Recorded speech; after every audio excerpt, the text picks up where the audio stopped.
Hi hello everyone, welcome to Disha TV. ఈరోజు నిజంగా special గెస్టే ఉన్నారు మన దగ్గర. ఎందుకంటే బేసిక్గా మనం ఎప్పుడైనా ఐపీఎల్ కోసం ఎంతగా ఈగర్గా వెయిట్ చేస్తామో మనందరికీ తెలుసు. అలాంటిది హైదరాబాద్లో మ్యాచెస్ అంటే డెఫినెట్గా మనకి ఎంతో ఈగర్గా వెయిట్ చేసే ఫ్యాన్స్ కూడా ఉంటారు. సో హైదరాబాద్లో ఈ ఇయర్ అంటే ఎన్ని మ్యాచెస్లు జరగబోతున్నాయి ఏంటి, అండ్ ఇంకోటి హెచ్సీఏ అంటే నార్మల్గా మనకి ఎప్పుడెప్పుడు కొన్ని విభేదాలు అయితే మనకు వినిపిస్తూ ఉన్నాయన్నమాట. ఏంటి అసలు హెచ్సీఏ ఒకే తాటిపై ఎలా వచ్చింది, హైదరాబాద్లో ఈ ఇయర్ ఎన్ని మ్యాచెస్ ఐపీఎల్ మ్యాచెస్ కండక్ట్ చేస్తున్నారో ఒక్కసారి హెచ్సీఏ ప్రెసిడెంట్ మదన్ మోహన్ గారు ఉన్నారు, ఒకసారి మాట్లాడదాం. హాయ్ సార్, ఎలా ఉన్నారు? బాగున్నానండి. How are you? సార్ మేము చాలా బాగున్నాం సార్, మీరు ఎలా ఉన్నారు? God grace, I'm good. Yeah sir, ఇంకా అంటే నార్మల్గా మనకి ఎప్పుడైనా అంటే ఐపీఎల్ మ్యాచెస్ అంటే మనకు తెలుసు అసలుకి ఎంత ఫ్యాన్స్ వెయిట్ చేస్తూ ఉంటారో హైదరాబాద్లో. బట్ ఎన్ని జరగబోతున్నాయి ఈ ఇయర్ అసలుకి? ఐపీఎల్లో ఒక చిన్న ఈసారి డిస్టర్బెన్స్ అన్నాము, బట్ ఒక చిన్న చేంజెస్ ఏం జరిగిందంటే ఎప్పుడైనా కంటిన్యూగా మ్యాచెస్ జరిగాయి. బికాస్ ఆఫ్ ఇప్పుడు ఎంపీ ఎలక్షన్స్ ఉన్నాయి, లోక్సభ ఎలక్షన్స్ ఉన్నాయి కాబట్టి ఫస్ట్ 2 మ్యాచ్ షెడ్యూలే రిలీజ్ చేశారు. ఆ 2 మ్యాచ్ షెడ్యూల్స్లో మన అదృష్టానికి మనకు SRH versus Mumbai Indians, SRH versus Chennai, ఈ 2 మ్యాచ్లు వచ్చినాయి. అవి కూడా చాలా పెద్ద మ్యాచ్లు. ఎప్పుడు ఎవరికి రానంత అదృష్టం మన Hyderabad cricket association and Hyderabad ప్రేక్షకులకు దొరికింది. దీనికి ముఖ్యంగా నేను జైషా గారికి థ్యాంక్స్ చెప్పాలి. ఎందుకంటే మీరు ఇంతకుముందు చూస్తే సిఎస్కే మ్యాచ్ మనకి ఇక్కడ వచ్చేది కాదు. వారు మొన్న నమన్ అవార్డ్స్కి హైదరాబాద్కి వచ్చినప్పుడు నేను పర్సనల్గా జయశా గారిని హైదరాబాద్ ప్రజలందరి తరఫున రిక్వెస్ట్ చేశాను, మాకు సిఎస్కే ఇవ్వండి సార్ అని. వారు మమ్మల్ని కరుణించి ఫస్ట్ లాట్లోనే మాకు ఇవ్వడం వల్ల మాకు అదృష్టం కలిసి వచ్చింది. ఈసారి హైదరాబాద్ క్రికెటర్ ఫ్యాన్స్ అందరూ కూడా మంచి మ్యాచ్ చేయబోతున్నారు, ముంబై ఇండియన్ వర్సెస్ చెన్నై వాళ్ళతో వర్సెస్. అండ్ ఇంకోటి సార్, అంటే నార్మల్గా మనకు ఎప్పుడైనా అంటే హైదరాబాద్ మ్యాచెస్ అనేసరికి చాలా తక్కువ మన దగ్గరకు వస్తూ ఉంటాయి.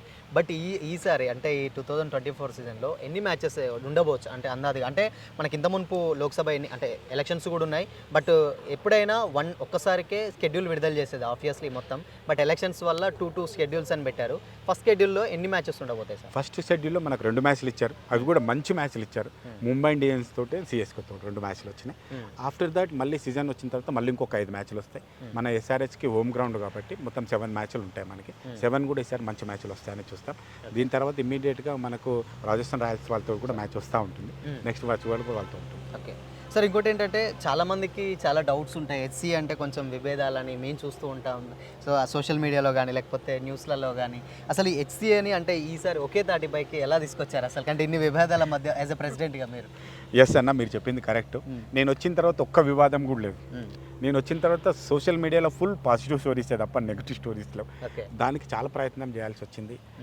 మన హెచ్సీఏలో ఎవరైతే 217 క్లబ్ మెంబర్స్ ఓటర్స్ ఉన్నారో వాళ్ళందరూ కూడా నాతో పాటుగా వాళ్ళందరూ కూడా అనుకునేది అంటే ఏదైతే హెచ్సీఏకున్న బ్యాడ్ నేమ్ని తీసేయాలి, ఒకసారి హెచ్సీఏకున్న ఆ బ్యాడ్ నేమ్ తీసి పాత గ్లోరీని తీసుకురావాలనే ఉద్దేశంలో అందరూ ఒకే తాటి మీద రావడం జరిగింది. నేను శివలాల్ యాదవ్ గారిని, హర్షద్ అయూబ్ గారిని, అజరుద్దీన్ గారిని అందరినీ పర్సనల్గా కలిసి మళ్ళీ ఇంకా ఎవరైతే పెద్దలు ఉన్నారు, పాత ప్రెసిడెంట్, పాత సెక్రటరీలు, బట్ నాతో పాటు కంటెస్ట్ చేసిన వాళ్ళు, నాకు అగనెస్ట్ కంటెస్ట్ చేసిన వాళ్ళు అందరినీ రిక్వెస్ట్ చేసి హెచ్సీఏకు ఒక మంచి నేమ్ తీసుకొద్దామని చెప్తే అందరూ సహకరించినారు. దాంట్లో భాగంగానే రీసెంట్గా మేము ఒక ఏజీఎం చేసుకున్నాం, యాన్యువల్ జనరల్ బాడీ. ఆ మీటింగ్లో అందరూ ఒకే తాటి మీద ఇచ్చి అన్ని మంచి డెసిషన్స్ తీసుకున్నాం. అందరూ కూడా నన్ను అప్రిషియేట్ చేయడం ఏంటంటే గత 16 సంవత్సరాల్లో ఇంత మంచి ఏజీఎం ఎప్పుడు జరగలేదు, this is the best AGM మేము చూస్తున్నది. ఏమీల్ లాంటి వాళ్ళు నా భుజం తట్టి నాకు సపోర్ట్ చేస్తున్నారు. అయితే ఇప్పటి నుంచి కూడా మీరు హెచ్సీఏలో ఉన్న పాత అంతా వెళ్ళిపోతుంది, అంత పాజిటివ్ థింగ్సే జరుగుతుంది. ఓకే అండ్ ఇంకోటి సార్, అంటే మనకు ఆల్మోస్ట్ ఇండియా టీమ్కి సెలెక్ట్ అవ్వడం అంటే గతంలో కానీ అంబటి రాయుడు గారు కానీ లేకపోతే వివిఎస్ లక్ష్మణ్ గారు కానీ లైక్ ఇలాంటి ప్లేయర్స్ ఉన్నారు. ఇప్పుడు తిలక్ వర్మ ఇప్పుడు ఉన్నారు. బట్ ఎంతవరకు అంటే మనకు హైదరాబాద్ నుంచి అంటే మన లోకల్ నుంచి వెళ్ళి ఇండియా టీమ్కి పంపేయడానికి హెచ్సీ ఎలాంటి కృషి చేస్తుంది అనుకోవచ్చు సార్? గత కొన్ని రోజులుగా మనకు రంజీ మ్యాచ్లో పర్ఫార్మెన్స్ బాగా జరగలేదు. అందుకనే మేము వచ్చిన తర్వాత ఇమీడియట్గా రంజీలో రిజల్ట్ రావాలని చెప్పి మనం ఇంకా ప్లేట్లో ఉన్నాం, ఎలైట్లో కూడా లేము. ప్లేట్లోనన్నా మనం మంచి పర్ఫార్మెన్స్తో గెలవగలిగితే, కప్పు గెలవగలిగితే ఇమీడియట్గా మనకి ఎలైట్కి వెళ్తాం. ఎలైట్లో మనం బాగా పర్ఫామ్ చేస్తే ఇంకా మనకు ఫ్యూచర్ ఉంటుందని చెప్పి మొన్న ప్లేట్ మీద చాలా కష్టపడి మనం ప్లేట్లో గోల్డ్ కప్ గెలవగలం, ఫస్ట్ విన్నర్ గెలిచినాం. అది మనకు ఒక మంచి పరిణామం. మేము వచ్చిన తర్వాత ఇప్పుడు మేము ఏమైందంటే ఎలైట్లకు వచ్చాం రంజీలో. ఈ తర్వాత ఇప్పుడు మేము ఇమ్మీడియట్గా సమ్మర్ క్యాంపులు, ఆ తర్వాత కోచింగ్ క్యాంపులు, రెగ్యులర్గా 6000 మ్యాచెస్ ఇయర్లు పెట్టుకొని మొయినుద్దుల్లా లాంటి క్రికెట్ని మళ్ళీ తీసుకొని స్పోర్ట్స్ మన స్కూల్ క్రికెట్ని మళ్ళీ రివైవ్ చేసుకొని ఒక మంచి క్రికెట్ మొత్తం ఇయర్ నుంచి ప్రాక్టీస్ చేయించగలిగితే మంచి రిజల్ట్ వస్తుందని ఎక్స్పెక్ట్ చేస్తున్నాం. దాంట్లోంచే సిరాజ్ లాంటి వాళ్ళు, తిలక్ వర్మ లాంటి వాళ్ళు, అశ్విన్ లాంటి వాళ్ళు బాగా మంది బయటకు వస్తారని ఎక్స్పెక్ట్ చేస్తున్నాం. నా టార్గెట్ రంజీ, నేను వెళ్ళిపోయే లోపల రంజీలో ఫైనల్ గెలవాలని. మినిమం పాత రోజుల్లో 5గురు ఇండియాకి ఆడేవాళ్ళు, 5గురికి ఇండియాకి ఆడించాలని. అంతేకాకుండా ఐపీఎల్లో టీంలో తెలంగాణ తరపున హైదరాబాద్ క్రికెటర్స్ తరపున మినిమం 25 మంది ప్లేయర్స్ ఉండాలని నేను టార్గెట్ పెట్టుకొని పనిచేస్తున్నా. దేవుడు సహకరించాలని కోరుతున్నాను. సూపర్. అండ్ సార్ అంటే మనకు క్రికెట్ అంటే పిల్లల కాంచెల్లి పెద్దవాళ్ళకి అంటే ఆల్మోస్ట్ అందరూ మనకి ఎస్పెషల్లీ అంటే మన తెలుగు స్టేట్స్లో క్రికెట్కి మంచి ఫ్యాన్ బేస్ ఉంటుంది, అది మీకు కూడా తెలుసు యాజ్ ఎ ప్రెసిడెంట్గా. సో అంటే నార్మల్గా సిటీలో ఉండే వాళ్ళకి ఓకే, బట్ రూరల్ ఏరియాలో ఉన్న వాళ్ళకి టాలెంట్ ఉంటుంది, బట్ ఇక్కడ దాకా రావడానికి వాళ్ళకి కొంచెం హోప్ తక్కువ ఉంటుంది, అంటే ఫెసిలిటీస్ కూడా తక్కువ ఉంటున్నాయి. వాళ్ళకు త్రూ అంటే మీరు యాజ్ హెచ్సిఏ ప్రెసిడెంట్గా మీరు ఎలాంటి కృషి చేయాలనుకుంటున్నారు సార్? థ్యాంక్ యూ అన్న, మంచి క్వశ్చన్ అడిగినారు. ఈ విషయం మీరు నేను చెప్పాలని అనుకుంటున్నాను. ఎందుకంటే హైదరాబాద్ క్రికెట్ అసోసియేషన్ అంటే తెలంగాణ ప్రజల 10 జిల్లాల సొత్తు, పాత జిల్లాలు, ఇప్పుడైతే 33 జిల్లాల. ఈ హైదరాబాద్ క్రికెట్ తరపున ప్రతి ఒక్క ఊర్లో ఉండే పిల్లడు కూడా ఆడే హక్కు ఉంది. దానికోసం మేము ఏం చేస్తున్నామంటే డిస్ట్రిక్ట్ డెవలప్మెంట్ కమిటీ పెడుతున్నాం. అట్లాగే ప్రతి జిల్లాలో ఒక మినీ స్టేడియం కన్స్ట్రక్ట్ చేస్తున్నాం. ఇప్పుడు ఏప్రిల్ 15th నుంచి మేము ఒక సమ్మర్ క్యాంప్ కూడా అనౌన్స్ చేస్తున్నాం. సమ్మర్ క్యాంప్ తర్వాత డిస్ట్రిక్ట్ టోర్నమెంట్ చేస్తున్నాం. ఆ డిస్ట్రిక్ట్ టోర్నమెంట్లో సెలక్షన్ ప్రాసెస్ పెడతాం. ఆ సెలక్షన్లో మినిమం ఒక 40-50 మెంబర్స్ని, మంచి ప్లేయర్స్ని సెలెక్ట్ చేసి ఇక్కడే ఉప్పల్ స్టేడియంలోనే వాళ్ళకు ఒక అకాడమీ పెట్టి, రెసిడెన్షియల్ అకాడమీ తెలుసుకుంటూ వాళ్ళకు ఫుడ్ అండ్ అకామిడేషన్ ఫ్రీగా ఇచ్చుకుంటూ, వాళ్ళకు హైదరాబాద్లో ఉండే మంచి కోచ్లతో తర్ఫీదు ఇచ్చుకుంటూ మంచి ప్లేయర్స్ని తీసుకురావాలి. సో దట్ ఒక జిల్లా నుంచి ఒకరిద్దరు ప్లేయర్స్ వచ్చినా ఆ జిల్లాలందరికీ కూడా ఇన్స్పిరేషన్ వస్తుంది, క్రికెట్ ఇంకా బాగా పెరుగుతుందని ఉద్దేశం చేస్తున్నాం. అంతేకాకుండా జిల్లాలలో ఇప్పటివరకు రంజీ మ్యాచ్లు కానీ, ఫస్ట్ క్లాస్ మ్యాచ్లు కానీ హైదరాబాద్లో కానీ, హైదరాబాద్ సరౌండింగ్లోనే ఆడుతుంటారు. ఇప్పుడు స్లోగా మేము జిల్లాల్లో గ్రౌండ్స్ డెవలప్ చేసి రంజీ మ్యాచ్లను జిల్లాలో కూడా ఆడిపించాలని, జిల్లా హెడ్ క్వార్టర్స్లో ఆడిపించాలన్న ప్రయత్నం చేస్తున్నాం. నేను నా టర్మ్ ఇంకొక 2.5 years పైన ఉంటుంది. ఆ టర్మ్ కంప్లీట్ అయ్యే లోపల ఖచ్చితంగా రంజీ మ్యాచ్ డిస్ట్రిక్ట్లలో ఆడిపించి చూపిస్తాం. Okay, super. అండ్ సార్ ఇప్పుడు జిల్లాల విషయం వచ్చింది కాబట్టి, సో జిల్లాలలో మినీ స్టేడియంస్ కట్టిస్తాం అని అన్నారు. బేసిక్గా అంటే దానికి బడ్జెట్స్కి సంబంధించి కూడా చాలా మీరు క్రూషియల్గా ఎదుర్కోవాల్సి ఉంటుంది. సో దానికి ఎలాంటి జాగ్రత్తలు తీసుకుంటారు? జిల్లాల వారి అంటే మళ్ళీ ఇదొకటి ఉంటుంది, అంటే ఈ జిల్లాలో ఎందుకు, ఈ జిల్లాలో ఎందుకు, ఇలాంటి అంటే కాంట్రవర్సీలు కూడా ఉంటుంది. బట్ ఎలాంటి అంటే కట్టబోయే ముందు ఎలాంటి జాగ్రత్తలు తీసుకోబోతున్నారు? అంటే ఇన్ కేస్ పాపులేషన్ చూస్తారా, లేకపోతే డెవలప్మెంట్సా, లేకపోతే ప్లేసెస్ బట్ట ఎలా తీసుకోబోతున్నారు అన్న? అదే ఇప్పుడు బీసీసీఐ వరల్డ్ రిచెస్ట్ బాడీ, డబ్బులకు కొదవలేదు. అవును, బీసీసీఐలో మేము ఒక భాగం. హెచ్సిఏ అవును, ఇన్ఫ్రాస్ట్రక్చర్ డెవలప్మెంట్కి డబ్బులు బీసీసీఐ మొన్న జయబాయి గారు వచ్చినప్పుడు కూడా వారికి ఏ కావాలంటే ఆ సపోర్ట్ చేస్తా అన్నారు. మా స్టేడియం రెనోవేషన్ కావాలంటే కూడా 30 కోట్లు వాళ్ళు శాంక్షన్ చేస్తా అన్నారు. అంతేకాకుండా మాకు హెచ్సిఏకి 300 కోట్ల బడ్జెట్ మాకు బీసీసీఐ దగ్గర ఫ్రంట్ ఉంది, మాది ఇంకా రెడీగా ఉంది. ఒక్కొక్క స్టేడియం మేమేమనుకున్నామంటే పాత 10 జిల్లాలు ఏవైతే హైదరాబాద్, రంగారెడ్డి వెళ్ళిపోతే 8 జిల్లాలు ఉంటాయి. ఆ 8 జిల్లాలలో ఫస్ట్ ఫేజ్ కింద 8 స్టేడియంస్ కట్టాలని. దాంట్లో భాగంగా మాకు ఆల్రెడీ నిజామాబాద్లో అండ్ మహబూబ్ నగర్లో ల్యాండ్ ఉంది. మిగతా ఇంకా 6 జిల్లాలలో ల్యాండ్ కొనేసి అక్కడ మినిమం ఒక అట్లీస్ట్ జిమ్ఖానా లాంటి నాకు మినీ స్టేడియంస్ కట్టాలన్నదే ప్రయత్నం చేస్తుంది. ఇవి అయిన తర్వాత ఇంకా కావాలంటే నెక్స్ట్ జిల్లాలకు వెళ్తూ ఉంటాం. ఓకే. అండ్ సార్ అంటే ఫైనల్గా ఐపీఎల్ మ్యాచెస్కి వచ్చేసరికి మనకు ఐపీఎల్ చాలా క్రౌడ్ వస్తూ ఉంటుంది. లేకపోతే ఏంటంటే మనకు ఈవెన్ ఇండియా టీం కంటే కూడా ఆల్మోస్ట్ టికెట్స్ కూడా ఎంత సోల్డ్ అవుతుందో మీకు కూడా తెలుసు, ఎంత ఇబ్బందో కూడా మీకు తెలుసు.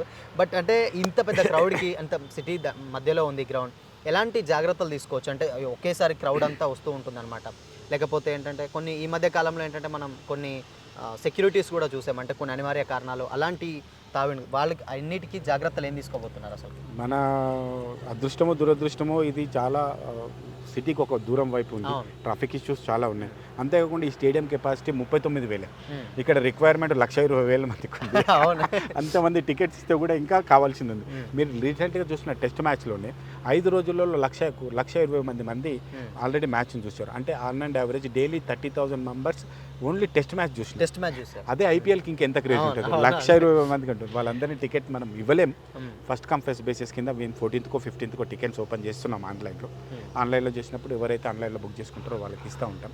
ఇక్కడ ఇంకా కొన్ని ట్రాఫిక్ సమస్యలు కానీ ఇంకా సెక్యూరిటీ ఇష్యూస్ కానీ ఉన్నాయి. మేము ఈ మధ్యలోనే సిపి గారితో కూడా మాట్లాడినాం. నెక్స్ట్ వీక్లో మండే రోజు కానీ సండే రోజు కానీ సిపి గారు కూడా విజిట్ చేస్తున్నారు ఇక్కడికి, వచ్చి సెక్యూరిటీ రిక్కీ చేస్తాం. ఎంతవరకు అయితే బెస్ట్ పాసిబిలిటీ ఉందో ఎట్లాంటి చిన్న డిస్టర్బెన్స్ జరగకుండా ఇక్కడ మరియు జిమ్ఖానాలో కూడా మేమైతే ఆన్లైన్ టికెట్ ఉన్న వాళ్ళకి అక్కడ టికెట్ డిస్ట్రిబ్యూట్ చేస్తాం. అక్కడ కూడా ఎట్లాంటి ఇబ్బంది జరగకుండా మంచి పోలీస్ ఫోర్స్ సపోర్ట్ తీసుకొని ఫోర్స్ అక్కడ మంచిగా పెడతాం. ఓకే సార్, అంటే టికెట్స్ విషయానికి వచ్చినట్లయితే చాలామందికి ఐపీఎల్ టికెట్స్ దొరకవు, అది కూడా మనకు తెలుసు, ఆబ్వియస్లీ తెలిసిందే. బట్ అంటే మీరు అన్నట్టు క్రౌడ్ గ్రౌండ్ అంటే మామూలుగా ఉప్పల్ స్టేడియంలో మనకు ఆల్మోస్ట్ చూస్తే మనకు అర్థమవుతుంది చాలా పెద్ద గ్రౌండ్. ఎంతవరకు అంటే మీరు ఎక్స్పెక్ట్ చేస్తున్నారో లేకపోతే ఎంతవరకు పరిధి అనుకుంటున్నారు క్రౌడ్ అంటే నార్మల్గా ఇంతవరకు అని అనుకుంటున్నారు, లేకపోతే ట్రాఫిక్ లేకపోతే ఇలాంటి ఇబ్బందుల వల్ల కొంచెం తగ్గిద్దామనే ఆలోచనలు ఏమైనా ఉన్నాయి? ఐపీఎల్ అంటే ఆబ్వియస్లీ డిఫరెంట్ 39,000 సీటింగ్ కెపాసిటీ ఉంది. ఓకే 39,000 ఒక్కరు కూడా తగ్గకుండా 39,000 వస్తారు. ఇంకా పోలీస్ పర్సన్స్ కానీ మా హౌస్ కీపింగ్ కానీ వీళ్ళు కానీ మా స్టాఫ్ కానీ కలిపితే ఇంకొక 4-5 మంది స్టేడియంలో ఉంటారు. మినిమం 40,000-45,000 స్టేడియంలో వాచ్ చేస్తుంటారు మ్యాచ్. వాటికి సంబంధించిన అన్ని ఏర్పాట్లు తీసుకోవడం జరుగుతుంది. ఇప్పుడే మీరు చూస్తే అన్ని వర్క్స్ అన్ని కూడా కంప్లీట్ చేస్తా ఉన్నాం. అయితే లాస్ట్ టైం మాకు ఐపీఎల్ కంటే ముందు ఏదైతే టెస్ట్ మ్యాచ్ జరిగిందో దాంట్లో వాష్రూమ్స్ కొంచెం ఇష్యూ ఉండే. ఇప్పుడు సోషల్ మీడియాలో కూడా చాలా ట్రోలింగ్ జరిగిందండి. దాని మీద ఫస్ట్ ప్రయారిటీ కింద తీసుకొని ఇప్పుడు వాష్రూమ్స్ అన్ని కూడా మేము రిపేర్ వర్క్స్ చేస్తూ ఉన్నాం. 99% ఐపీఎల్ మ్యాచెస్ వరకు అవన్నీ కూడా జరిగి వాష్రూమ్స్ ఇబ్బంది లేకుండా హౌస్ కీపింగ్ ప్రాబ్లమ్స్ లేకుండా చేస్తామని అనుకుంటున్నాం. ఓకే సార్, మన ఐపీఎల్ టీం అనేసరికి హైదరాబాద్ మనకు ఆబ్వియస్లీ మన ఫేవరెట్ టీం. సో ఏంటంటే హైదరాబాద్ కాకుండా మిగతా మ్యాచెస్ కూడా ఇక్కడ కండక్ట్ చేస్తున్నారు.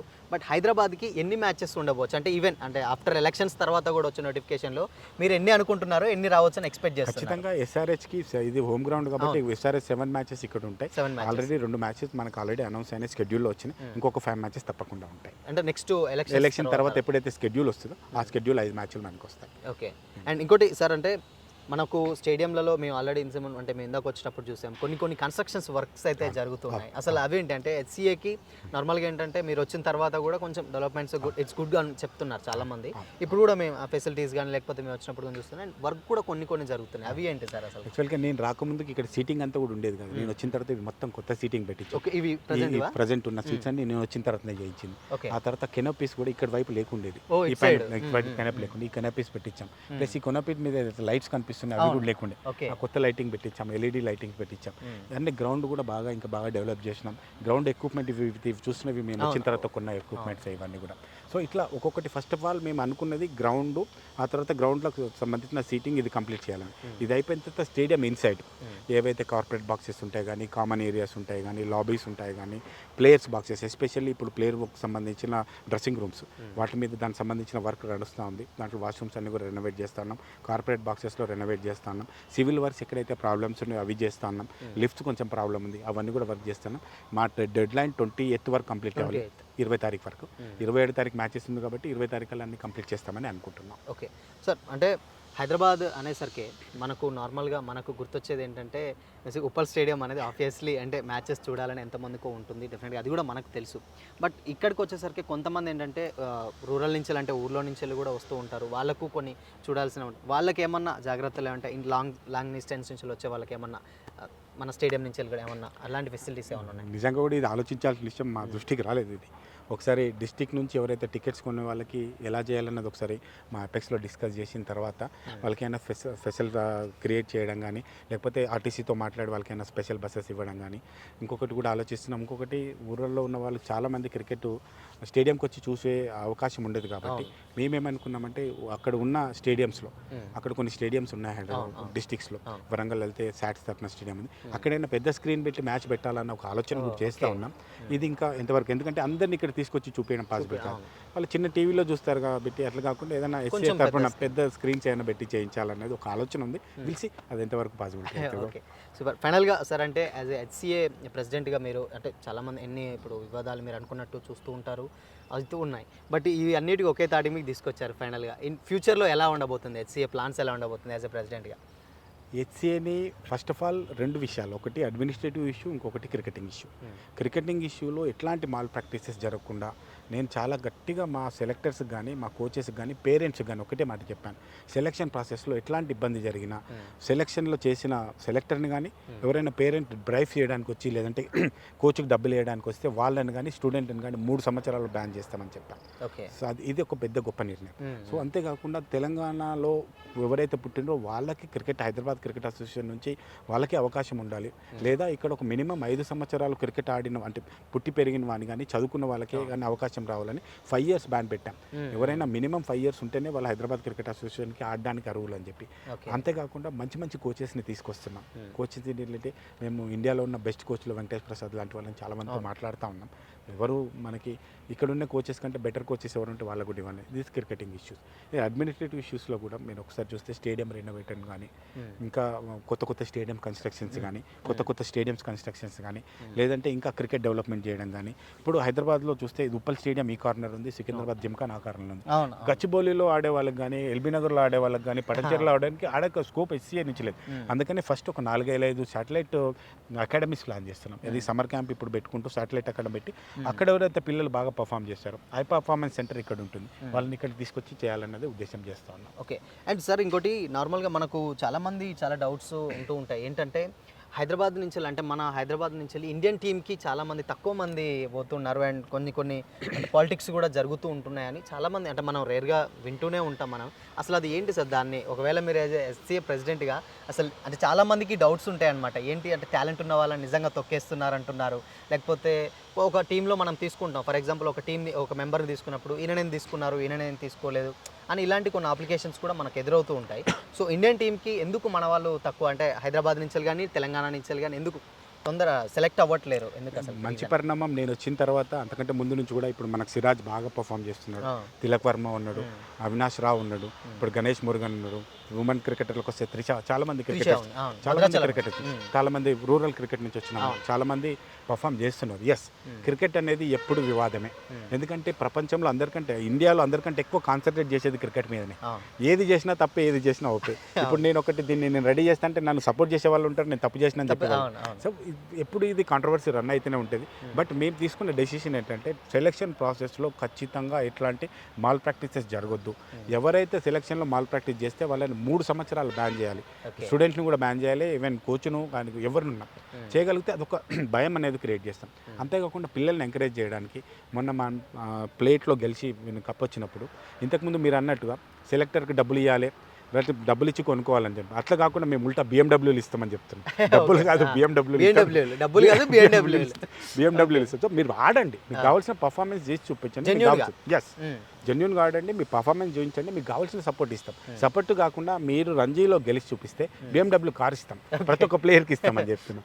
అంటే సో దట్ ఒక పాజిటివ్ వే వెళ్ళాలనేది, ప్లస్ ఆ ప్లేయర్స్లో ఒక మంచి ఎంకరేజ్మెంట్ ఇవ్వాలనేది ఉద్దేశంతో.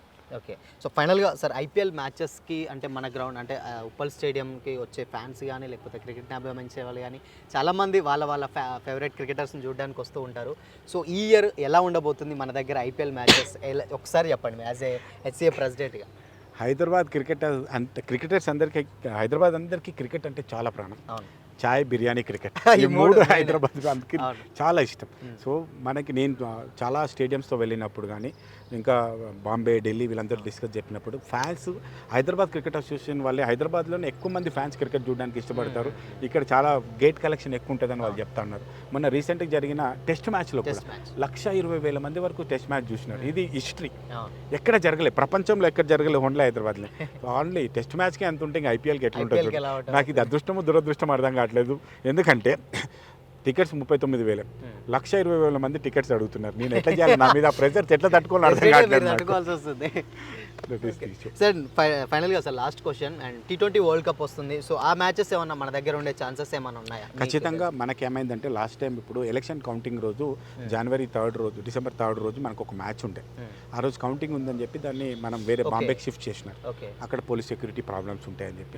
సో ఆ మ్యాచ్ మనకి వెళ్ళిపోయింది కాబట్టి దానికి ఒక రిప్లేస్మెంట్ ఒక మ్యాచ్ ఇస్తారు. అంతేకాకుండా స్టేడియంస్ అన్నిటి కూడా ర్యాండమ్గా ఒక్కొక్క మ్యాచ్లు ఇస్తారు. ఖచ్చితంగా ఇంకొక 2 మ్యాచ్లు వస్తాయి. నెక్స్ట్ ఇయర్లో 3-4 మ్యాచ్లు ఖచ్చితంగా నేను తీసుకొస్తాను. జయబాయ్తో కొట్లాడి తీసుకొస్తాను. Okay, thank you sir, thank you so much and all the very best sir. And చూద్దాం, నార్మల్గా మనకు ఐపీఎల్ అంటే మనకు ఎంత ఇష్టమో మనకు తెలుసు, ఎలా ఉండబోతుందో. హోప్ హైదరాబాద్ విన్ అవ్వాలి మన హోమ్ గ్రౌండ్లోనే అనుకుంటున్నాం. Thank you sir, thank you so much and all the very best.